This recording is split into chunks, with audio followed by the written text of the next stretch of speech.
Hello tout le monde, j'espère que vous allez bien. Je suis super contente de vous retrouver aujourd'hui pour une nouvelle vidéo et pas n'importe quelle vidéo puisqu'aujourd'hui on va s'attaquer à un gros dos, celui des tendances. Donc comme vous voyez, j'ai fait la bonne élève, j'ai pris mon iPad que j'ai sorti rien que pour ça. Comme ça, je n'oublie rien. Installez-vous confortablement parce que cette vidéo va durer un petit peu vu qu'il y a énormément de points à aborder. Mettez-vous sur votre canapé, dans votre lit, où vous voulez, mais dans un endroit où vous êtes confortable et on va démarrer tout de suite. Mais avant ça, petit reminder si c'est pas déjà fait pour vous abonner à ma chaîne. N'hésitez pas aussi à appuyer sur la petite cloche pour activer les notifications. Je vous rappelle aussi que vous pouvez me retrouver sur Instagram et sur TikTok. Donc est-ce que vous êtes prêts? Go! Alors pour que ce soit un peu plus simple, j'ai fait des catégories. Donc on va commencer par les moods et les styles des tendances de cet automne-hiver. C'est des grandes familles en général et après petit à petit on va venir creuser et détailler pour arriver à des pièces bien spécifiques qui vont être tendance là pendant toute cette saison. Donc le premier thème qu'on va aborder, c'est la tendance des années 90. Donc comme je vous en avais parlé dans une précédente vidéo, c'était une tendance dominante de cet été qui se poursuit du coup pour la saison automne-hiver. Ce qui nous intéresse, nous, dans la mode des années 90, c'est vraiment cet esprit minimaliste chic. Donc, on va retrouver vraiment des coupes très très minimalistes, très simples. Beaucoup de noir pour l'hiver, très chic et sobre, comme le veut un petit peu la tendance, du gris aussi. Et du coup, moi, ce que je vous suggère pour trouver l'inspiration, si vous aimez cette tendance, c'est de regarder sur Pinterest les looks des mannequins des années 90. Et franchement, vous allez voir que vous retrouverez très facilement des pièces que portaient ces mannequins à l'époque dans les magasins. Ça pourra peut-être vous guider pour faire du shopping plus facilement. En tout cas, voilà, moi j'adore cette trend et je trouve ça vraiment très féminin, très chic et facilement portable dans la vie de tous les jours, donc c'est top. Un autre thème très dominant, surtout pour la rentrée, parce que bon, ça matche bien, c'est la tendance écolière. Ça, on l'a vu chez plein de créateurs, notamment chez Miu Miu, donc c'est vraiment cette inspiration du vestiaire de l'écolière tel qu'on l'imagine un petit peu dans les séries, etc. Tout ce qui est jupe plissée, les ensembles jupes avec le blazer assorti, les cravates, ça c'est vraiment aussi une pièce qui ressort énormément pour cette saison, donc faut aimer. Du coup, ça donne un look un petit peu masculin-féminin. Voilà, ça peut être pas mal. Moi personnellement, je sais pas si ce serait mon style de porter ça, mais en tout cas, sachez voilà que c'est très tendance la cravate. Ensuite, on a tout ce qui est chaussettes hautes portées avec des chaussures prépi, comme les mocassins par exemple. Et il y a aussi une variante à cette tendance, c'est la tendance qui rejoint un peu celle des années 2000 dont je vais vous parler juste après, de se réapproprier un petit peu le vestiaire de Clueless, plus coloré, un peu plus fun. Tout ça rentre dans le vestiaire écolière. C'est très sympa, moi je trouve, pour la rentrée. Dites-moi ce que vous en pensez. Moi j'aime beaucoup. Donc ensuite, je vous en parlais il y a quelques instants, la tendance années 2000 comme la tendance des années 90 se prolonge également pour cet automne-hiver. Donc là, on va retrouver comme cet été, bon, en version hiver, tout ce qui est taille basse, micro-jupe, le jean, beaucoup, les couleurs, les froufrous, enfin bref, il y a vraiment plein de pièces qui rentrent dans cette catégorie années 2000. Attention à bien casser cette tendance avec les pièces d'un autre style pour que ça reste intéressant et que ça passe pas trop premier degré parce que ça peut très vite faire teenager, donc faut y aller quand même avec parcimonie. Une tendance qui revient très souvent en hiver, c'est une tendance matrix / dominatrice, donc ça peut faire très peur, mais je vous rassure, après bien porté, on peut toujours s'en sortir. Donc dans cette tendance, il y a les détails lacés qui vont revenir, donc on va retrouver énormément de laçage. Ce qui est intéressant, moi je trouve, c'est sur les bottes. Je vous avais présenté un modèle dans mon dernier haul, c'est ce style-là, je trouve ça très sympa. Ensuite, on retrouve les corsets, les cuirs vernis, les bottes à plateforme, enfin voilà, c'est ce genre de pièces qui rentrent dans cette catégorie. Et franchement, ça peut être vraiment pas mal. Vous avez aussi les trench en cuir un peu longs, etc. Dans un autre esprit, on a aussi la tendance punk. Alors pareil, ça c'est vraiment à traiter avec parcimonie, notamment le tartan qui revient chaque année. Du coup là, cette année, c'est vraiment dans un univers un peu punk et aussi tout ce qui est boucle, donc on retrouve ce détail aussi pas mal dans les magasins en ce moment. Dans la même lignée, on a la tendance biker / racing, donc c'est vraiment à mi-chemin entre le motard et le pilote de course. Je sais pas si vous voyez ce que je veux dire, mais c'est vraiment cet esprit-là qu'on va retrouver, notamment avec des détails à zip sur certaines pièces. On va avoir beaucoup beaucoup de vestes motard, donc je vous en avais parlé aussi dans ma précédente vidéo, tout ce qui est veste de racing et tout ça. C'est une pièce forte qui revient énormément cette saison. Et dernier thème que je voulais aborder avec vous, c'est le thème masculin-féminin. Bon, c'est pas nouveau non plus, mais c'est très présent également cette saison, donc on va retrouver évidemment tout ce qui est ensemble de costumes, les manteaux oversize structurés également. C'est vraiment des pièces un peu mixtes. Et d'ailleurs, je trouve que les marques le mettent vachement en avant. Il y a de plus en plus de pièces mixtes et je trouve ça pas mal. Donc notamment chez The Frankie Shop, je vous ai parlé d'un blazer la semaine dernière sur Mango qui était aussi bien pour les femmes que pour les hommes. Ça rentre dans cet esprit-là et ça rentre aussi dans le thème des années 90 puisque déjà dans les années 90, on retrouvait également ce style de look. Donc voilà, ça se rejoint un petit peu. Ensuite, on va parler des matières parce que chaque saison arrive avec du coup ces tendances de matière, de couleurs, etc. Donc je vais aborder ces thèmes-là avec vous. La première matière qui ressort là pour cet automne-hiver, et c'est pas nouveau parce que c'est un petit peu comme ça tous les ans, c'est le cuir ou simili-cuir. Aussi le cuir verni, donc tout ce qui est un petit peu vinyle mais un peu patiné. Pas vraiment le vinyle comme on l'a eu en tendance il y a quelques années. Là c'est vraiment un cuir verni, voilà, un petit peu froissé. Je sais pas si vous voyez de quoi je parle. On va plutôt se tourner vers ce style de matière. Ensuite, il y a le denim qui revient énormément. Donc le denim il peut se porter en total look, on le voit également en patchwork, c'est très sympa, moi j'aime beaucoup. Après on va retrouver des robes ou des hauts esprit denim, c'est pas forcément vraiment du vrai denim mais ça s'inspire en tout cas. J'ai vu des robes, des corsets, enfin vraiment je trouve ça très très sympa, même des bustiers. Selon comment ça a sorti, je trouve que c'est vraiment une pièce qui peut être forte dans un look. Dans la continuité de l'hiver dernier, puisque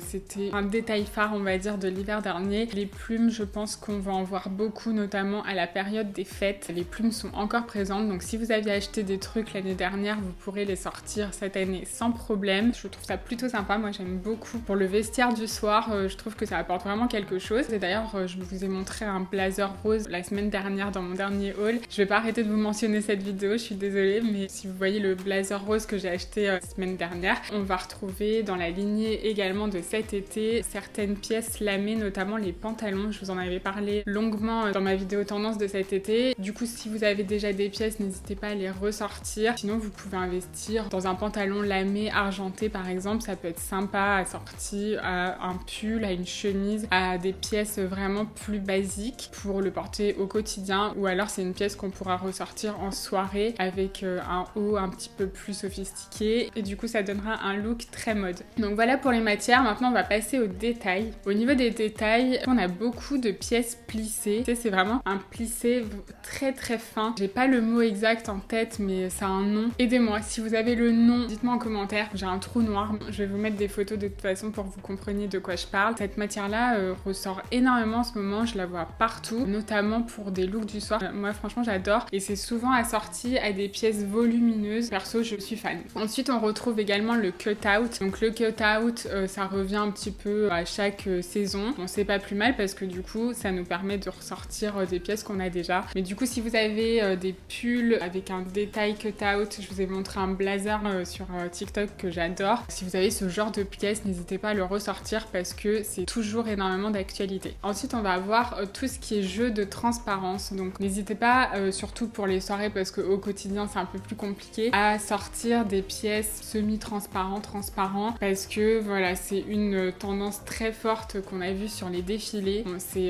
le genre de tendance qui est joli à voir sur un défilé mais pas forcément facile à porter tous les jours. Mais du coup vous avez l'alternative de le porter en soirée. Ça peut faire son petit effet. Ensuite on va avoir du coup les détails des lacets dont je vous ai parlé tout à l'heure. Donc je vais pas revenir dessus mais comme je vous disais moi je trouvais ça intéressant à retrouver notamment sur les bottes parce que c'est un peu moins vu. Bon ensuite on a tout ce qui est oversize. Pareil c'est pas une nouveauté. On va retrouver de l'oversize que ce soit au niveau des vestes et des pantalons, donc je vais avoir l'occasion de vous en reparler tout à l'heure, mais du coup voilà, sachez que l'oversize est toujours d'actualité. Au niveau des couleurs, alors si je dois nommer une couleur tendance pour cet automne-hiver, c'est sans aucun doute le marron. Le marron fait vraiment un comeback, donc on en voit partout, vous pouvez le porter en total look. Je vous rappelle que pour porter un look monochrome réussi, il faut absolument, enfin moi c'est ce que je fais, enfin c'est vraiment mon conseil numéro 1, mélanger les matières. Donc n'hésitez pas si vous voulez adopter le total look marron, à sortir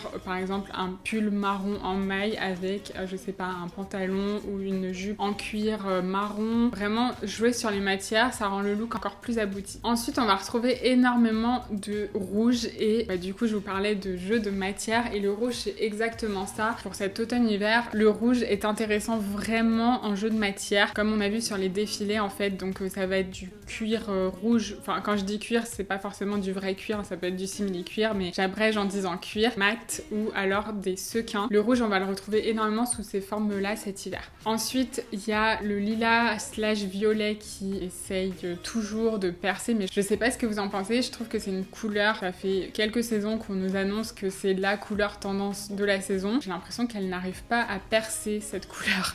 Dites-moi votre avis là-dessus. Mais en tout cas, voilà, ça ressort énormément sur le tableau des tendances, donc voilà, je me devais de vous la citer. Et là, la petite nouveauté pour cette saison, enfin j'ai envie de dire nouveauté entre guillemets, puisque je trouve que c'était déjà le cas la saison passée, c'est qu'on retrouve des touches d'ultraviolet, donc c'est vraiment du violet très très prononcé, un petit peu flashy, ça peut être intéressant. Moi j'ai une paire de chaussures de cette couleur et j'ai un sac. Après, au-delà des accessoires, je me vois pas trop en porter, pour l'instant en tout cas. Et ensuite, en couleur, on va encore et toujours, enfin là ça fait quelques saisons que ça revient à chaque fois, revoir du rose. Donc le rose, voilà, on en a vu énormément sur notamment le défilé Valentino. Du coup, ce qui est intéressant cette saison, c'est vraiment de le porter en total look. Bon, après, voilà, faut oser parce que c'est pas le rose pastel, là c'est vraiment du rose flashy et je trouve ça sympa. Il y a Mango qui a sorti une collection qui est très très inspirée Valentino pour le coup. Voilà, pour une soirée, j'ai envie de dire why not. Enfin, moi je vous ai montré un blazer rose la semaine dernière que j'adore, donc assorti par exemple avec des escarpins roses, ça peut vraiment être canon. Et là j'ai un total look rose, donc ça peut quand même être portable. On n'est pas obligé de faire des looks 100% inspirés des défilés qui sont immettables dans la vie quotidienne. Après on s'adapte. Ensuite on va passer à ma partie préférée, que là je vais vous détailler les pièces phares de la saison. Donc on va un peu rentrer dans les détails et je vais commencer avec les vestes et les manteaux. Je me suis dit que c'était bien de faire ça, comme ça vous donne une idée plus précise de shopping ou de chinerie sur Vinted, dans les friperies, etc. Vous n'êtes pas obligé d'acheter du neuf. Moi, vous avez une vision plus précise. Là, je vous ai donné une vision globale et maintenant, on va entrer dans les détails. Donc, au niveau des vestes, les tendances qui ressortent énormément pour cet hiver, c'est la tendance du maxi coat. Donc, j'ai envie de vous dire, c'est absolument pas une nouveauté. Ça fait je sais pas combien d'années que je vous parle des manteaux oversize, c'est genre ma passion. J'en ai plein mon armoire, donc je suis bien contente parce que du coup voilà, ce n'est pas forcément une priorité de m'acheter un nouveau manteau. Comme j'ai investi dans des pièces assez classiques, je vais pouvoir les ressortir. Donc en tout cas, sachez que le maxi coat est très tendance encore une fois cette saison. N'hésitez pas à vous tourner vers des manteaux justement un peu plus structurés. Enfin moi la première, j'ai beaucoup de manteaux un peu loose, mais là ce qui ressort un petit peu cette saison, c'est d'avoir un manteau avec des grosses épaulettes, enfin vraiment un truc structuré qu'on aurait pu piquer à son mec. Ça me fait penser au caban que je vous ai montré dans ma dernière vidéo. C'est tout à fait ce style-là, au niveau des épaules en tout cas, c'était très structuré et un peu oversize. Mais après voilà, vous pouvez ajouter de la longueur pour que ça fasse vraiment maxi coat. Ensuite, il y a une pièce qu'on a vu énormément sur les défilés, c'est le manteau en fausse fourrure, mais pareil, là cet hiver, on veut du manteau en fausse fourrure mais version oversize, c'est-à-dire qu'on veut un manteau énorme. En fait, on veut se trimballer avec une couette en poil sur soi parce que c'est tout à fait ça quand on regarde les défilés, notamment Copernic, c'est un truc de fou. C'est ultra volumineux, donc encore une fois, c'est pas forcément la chose la plus pratique au monde quand on va, par exemple, travailler le matin en métro, mais je trouve ça très mode et très joli, donc pourquoi pas regarder quelque chose peut-être un petit peu moins volumineux, mais dans ce style-là, je trouve ça pas mal à creuser. Ensuite, pour vous parler vraiment de vestes, donc je vais reciter la fameuse veste de racing vue sur Hailey Bieber, Kim Kardashian, Kourtney Kardashian, etc.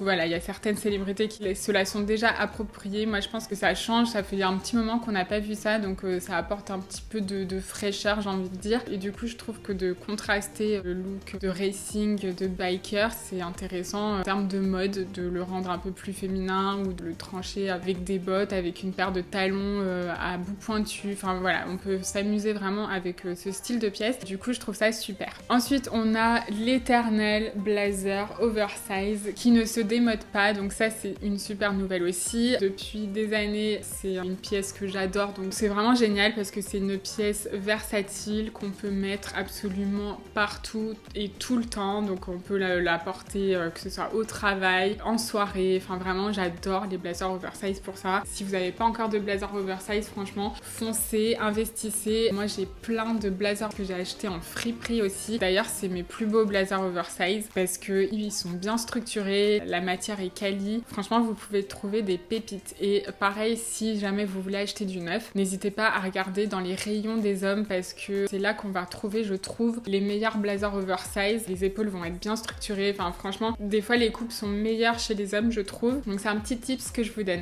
Ensuite d'une façon générale, la veste en cuir est super tendance cette saison, donc elle va se décliner du coup de plein de façons, donc en blazer oversize par exemple, en bomber également, ça c'est hyper intéressant et j'adore ce style de veste, surtout si le cuir est un peu vieilli, je trouve ça vraiment canon. J'ai vu Hailey Bieber beaucoup de fois avec ce genre de veste, je vous cache pas que j'adore cette fille, j'aime trop son style, enfin moi vraiment je survalide ce type de veste en cuir.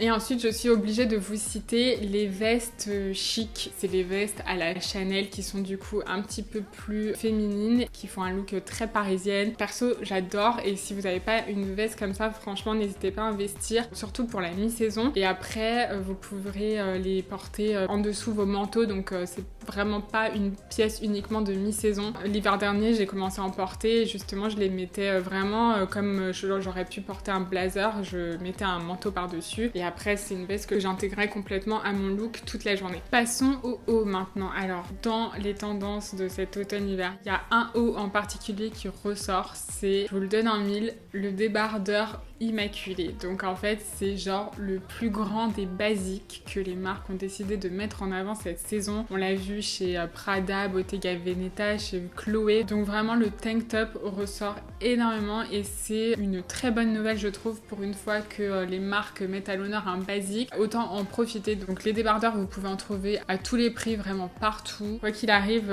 vous ne ferez aucune erreur de goût en portant un débardeur. Je trouve ça vraiment top. Moi mon préf, j'ai eu un petit crush sur le débardeur Prada évidemment avec le petit logo, je trouve ça trop beau. Même sans logo, ça fait carrément l'affaire. Ensuite un autre type de haut que on voit depuis plusieurs saisons, enfin perso j'ai commencé à en acheter pareil en 2020, donc voilà c'est pas non plus une grosse nouveauté, c'est les corsets. Donc les corsets on continue à en voir. Ce qui est pas mal là pour cet automne-hiver que j'ai remarqué, c'est les corsets version schoolgirl sortie par exemple un pantalon de costume ou alors une jupe plissée, ça peut vraiment être canon. Je vous invite à vous pencher sur le sujet. Pareil, ça fait partie des basiques. C'est un truc qui est revenu déjà il y a quelques saisons, mais enfin perso, je commence à m'y intéresser que maintenant. Comme quoi, c'est les pulls à rayures. Je trouve qu'on en voit beaucoup dans les magasins actuellement. Ça m'a donné envie de compléter ma garde-robe avec ça parce que je n'en avais pas. Je faisais un blocage à vrai dire jusqu'à maintenant. Si jamais vous aimez les pulls à rayures, n'hésitez pas à les ressortir. C'est toujours d'actualité et je trouve que ça apporte un côté un peu chic et effortless à un look très parisien. Enfin, franchement, j'adore. Ensuite, on va parler des bas. Donc, au niveau des bas, il y a un pantalon en particulier qui est en train de faire le buzz, j'ai envie de dire, notamment grâce à Kylie Jenner. C'est les baggy. Du coup, les baggy, c'est vraiment un des pantalons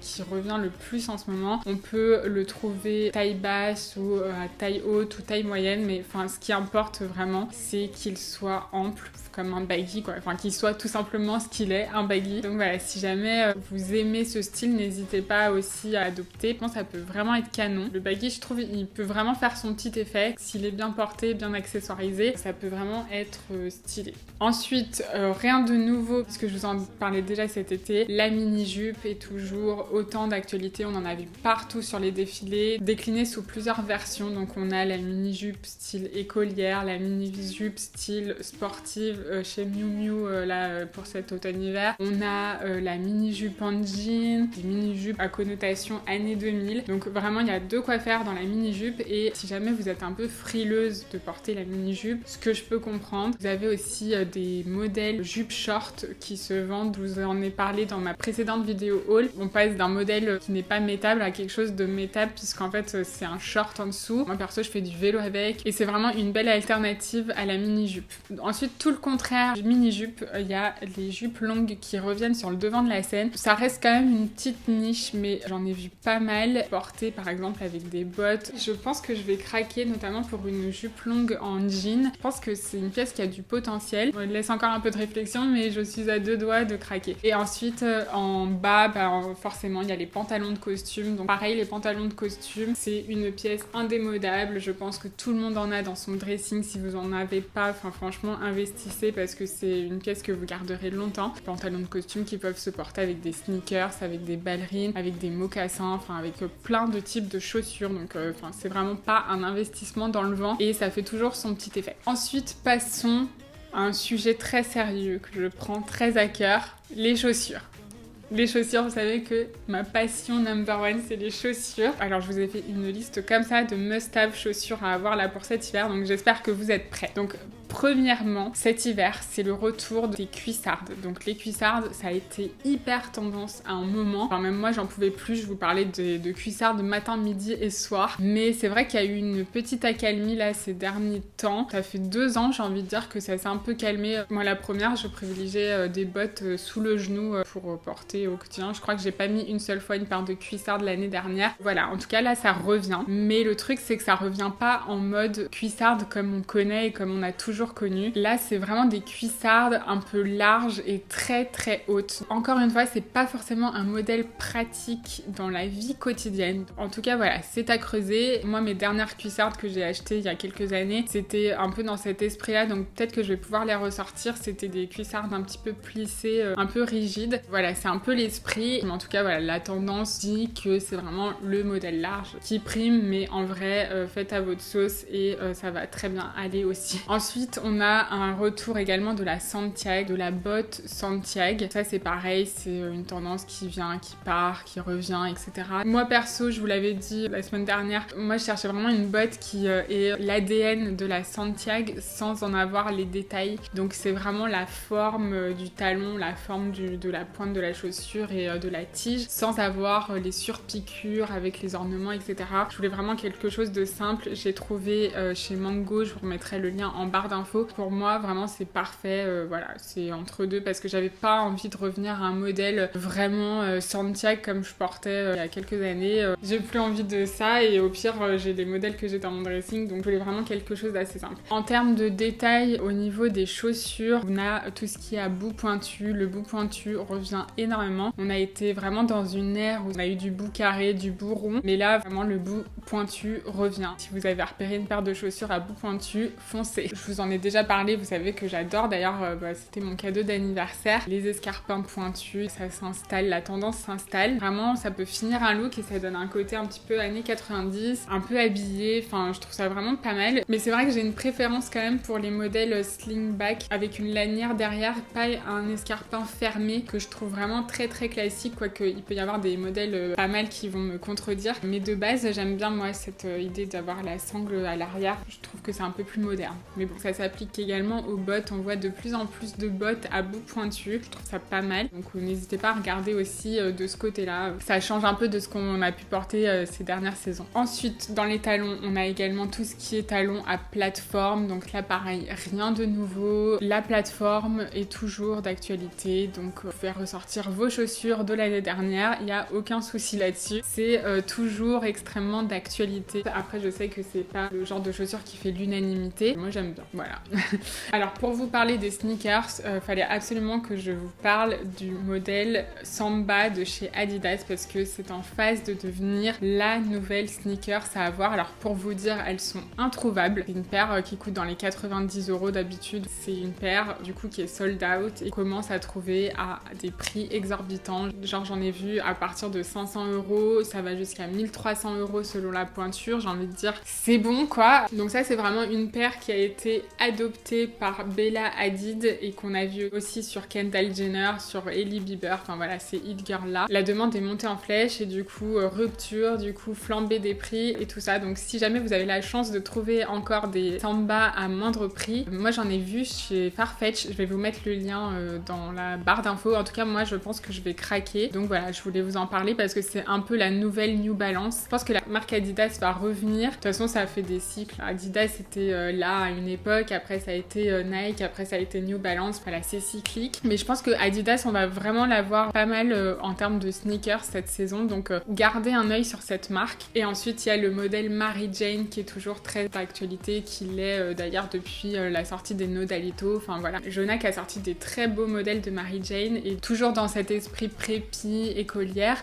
Voilà, porté avec une paire de chaussettes, ça peut être vraiment canon, une petite robe. Enfin franchement, moi j'adore, je survalide ce style de chaussures. Donc voilà, vous me direz ce que vous en pensez. Ensuite, on retrouve toujours dans ce style prépi les mocassins. Donc les mocassins qu'on peut choisir avec une petite semelle compensée ou pas, qui s'associent très bien, pareil, à des looks prépi ou qui sont parfaites justement pour casser un look d'un autre style. Enfin vraiment, les mocassins c'est la base. Je trouve que tout le monde devrait avoir au moins une paire de mocassins dans son choosing. Enfin franchement, ça habille vraiment bien un look. On peut le porter au boulot, enfin on peut le porter vraiment partout, même en soirée si c'est bien assorti. Donc voilà pour le mocassin. Et ensuite, non, je n'ai pas oublié les ballerines puisque j'allais y venir. Donc la ballerine, ça fait quelques saisons qu'elle essaye de venir, de s'implanter dans les tendances. Là, je pense que c'est son année puisque ça y est, je pense que le monde entier a craqué pour la ballerine. Vous allez me dire sauf moi. Je sais qu'il y a toujours des réfractaires, mais du coup, voilà, la ballerine fait son comeback. Alors pour la ballerine, je voulais vous mettre en garde. Là, comme ça va être une grosse tendance, on va en trouver vraiment sur des sites de fast fashion. Enfin, elles vont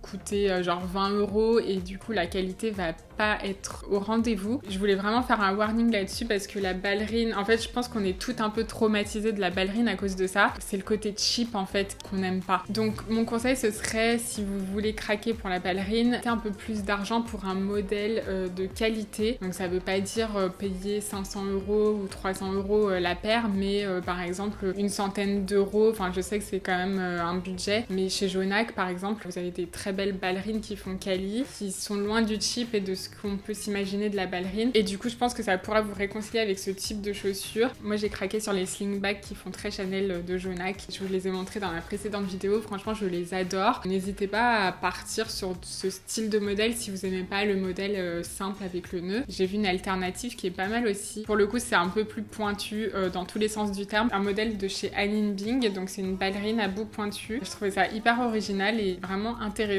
Et elles sont pas données non plus. Enfin bref, tout ça pour vous dire, ne vous précipitez pas sur des ballerines pas chères. Essayez quand même de mettre un peu le prix juste, histoire de ne pas avoir un truc trop cheap quoi, qui va vous traumatiser à vie par la suite. Vous ne porterez plus jamais de ballerines parce que vous allez puer des pieds et tout ce qui s'y va avec. Donc voilà, c'était pour le petit tips de ballerine. En tout cas, la ballerine, c'est une chaussure facile et c'est ça qu'on aime. C'est plat, on peut porter ça au travail, enfin on peut vraiment marcher une journée entière avec si elle a une bonne semelle. C'est facile et ça donne tout de suite un look un peu parisienne chic. Donc voilà, je pense que c'est pour ça qu'elle plaît beaucoup la ballerine en ce moment. Pour finir, je voulais vous parler des accessoires. Donc au niveau des accessoires, on va avoir la casquette qui est toujours présente. Si vous aimez porter la casquette, allez-y, faites-vous plaisir, c'est toujours d'actualité. Ensuite, on va avoir un comeback du bandeau. Donc ça fait quelques temps déjà, mais je voulais vous en parler ici. Donc le bandeau noir tout simple, un peu style années 90. C'est un accessoire que vous pouvez privilégier et qui est vraiment pas mal. J'ai acheté les miens sur Naked et franchement ils sont très bien. Si jamais vous en cherchez, vous savez que vous pouvez en trouver sur ce site. Ensuite il y a le chouchou. Alors le chouchou pareil, c'est un truc qui est là depuis des années. Je sais pas si c'est moi particulièrement, mais cette saison j'ai vraiment envie de mettre l'accent sur les accessoires de cheveux. Donc j'aime beaucoup les chouchous qui donnent une petite touche de finition au look. Donc je vous ai montré mes chouchous avec les gros nœuds et j'aime bien aussi le modèle de chez Prada avec juste le logo Prada, je le trouve très chou. Donc voilà, c'était petit aparté. Ensuite, une tendance qui est un peu compliquée, j'ai envie de dire, qui pour le coup est très mode, c'est la tendance de la cagoule. Donc ça, on l'a vu sur plein de défilés, à prendre ou à laisser, mais en tout cas c'est un accessoire hyper trendy et très pointu pour le coup. Je pense que voilà, c'est pas donné à tout le monde de pouvoir porter la cagoule et d'être stylé avec. Moi la première, je ne me vois pas du tout avec une cagoule, mais sur certaines filles je trouve ça canon, donc voilà, je voulais quand même vous le citer ici. Bon, je pense que dans l'ensemble ça reste quand même un accessoire qui appartient au défilé, donc voilà, au moins je vous en ai parlé. Ensuite, dernier accessoire dont je voulais vous parler, je vous en ai parlé tout à l'heure, c'est les chaussettes hautes. Je crois vraiment en la chaussette haute cette saison, associée à par exemple une paire de Mary Jane ou alors à une paire de mocassins. Ça peut vraiment être pas mal, donc pas forcément la chaussette haute qui arrive au-dessus du genou, mais celle qui s'arrête justement en dessous du genou. Donc pareil, ça peut être difficile à porter. C'est un accessoire qui revient beaucoup dans les tendances, donc voilà, je voulais vous en parler. À voir si c'est le genre d'accessoire que vous serez prêt à porter ou pas. Je pense avoir fait le tour. Dites-moi si jamais j'ai oublié quelque chose, dites-moi si vous voulez rajouter quelque chose. Enfin voilà, n'hésitez pas à me dire tout ça en commentaire. En tout cas, j'espère que cette vidéo vous a plu. Je vous rappelle que vous pouvez me retrouver sur Insta et sur TikTok. Voilà, je vous fais des gros bisous et je vous dis à très vite pour la prochaine vidéo. Bye bye.